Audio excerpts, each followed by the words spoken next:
other interesting cultural news, you have a professor failing a student for using the term biological woman.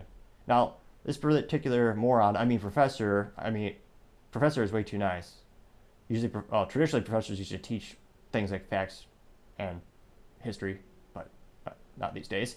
Now, this professor is known as Melanie Rose Nipper, and she said, Olivia, who is the student in this case, Olivia, this is a solid proposal. However, terms like biological women are exclusionary and are not allowed in this course as they further reinforce heteronormativity.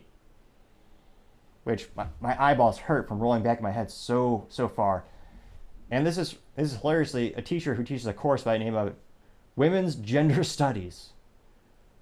Which I wish this student during a class would ask the professor, what is a woman?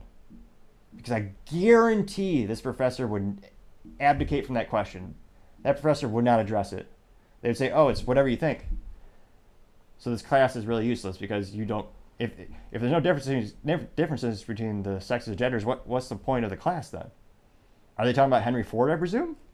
We don't know if he was what he was. Yeah. Now, this student, Olivia Krolix, her project was specifically about biological men competing in women's sports. So especially in that actual use case, you would have to use those terms to delineate the parties that are involved in the actual study. If Olivia was to not use those terms like biological woman, the person reading the study would have no idea how to delineate between all the different parties involved. Quite literally 1984, but some might say objectively worse.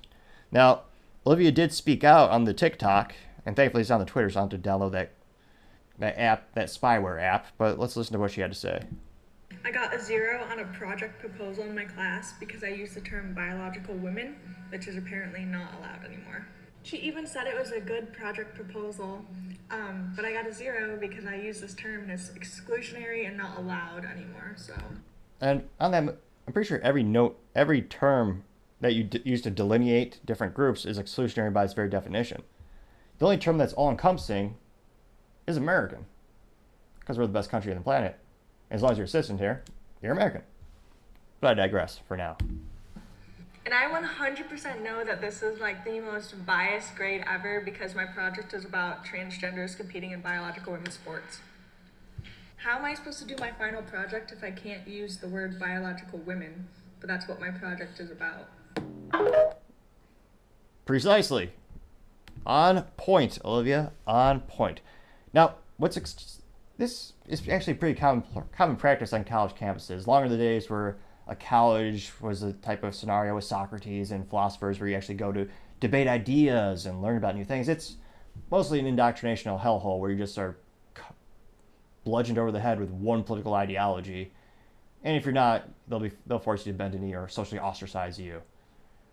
Needless to say, my view of colleges has gone down precipitously and rapidly, actually, over time. Now, what makes this even more rare is that the student actually filed a complaint. And even more rare, the school did something for the student. That's unprecedented. Usually the school, which are glorified Marxist campgrounds, they would just say, oh yeah, the teacher's right. Fail the student.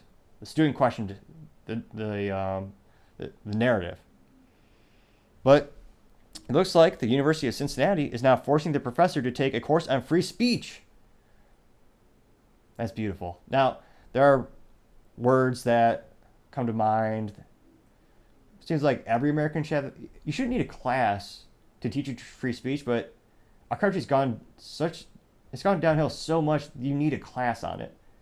It should be something everyone is brought up with, where you just tell kids from the get-go, I might not agree with someone's opinion, but I'll fight to the death for the right to have that opinion. That used to be the thought of all Americans. Left, right, center, everyone believed in that. And now we have states like Michigan who are quite literally making it a felony if you hurt someone's feelings. I'm not joking. That passed their House, I believe it's now out onto their Senate for approval. It passed one of their legislative bodies successfully. And if you break it, it's either jail or I believe $10,000 because you offend someone. So they actually specifically note misgendering, which especially if you're someone of the religious, you're faith-based or religious-based, that's not something that they're kosher with, as perhaps the Jewish community might say.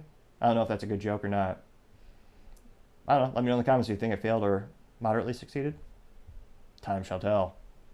But it is interesting to see someone actually pushing back against the college narrative for the first time in decades.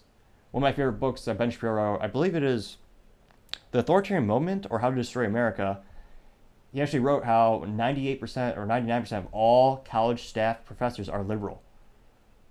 So much for diversity on college campuses, at least for diversity of thought, which, in my opinion, it'd be nice if there's a good 50-50 split between professors and their ideological theories and their ideals, so students could actually be exposed to new ideas, which used to be what colleges were for back in the day.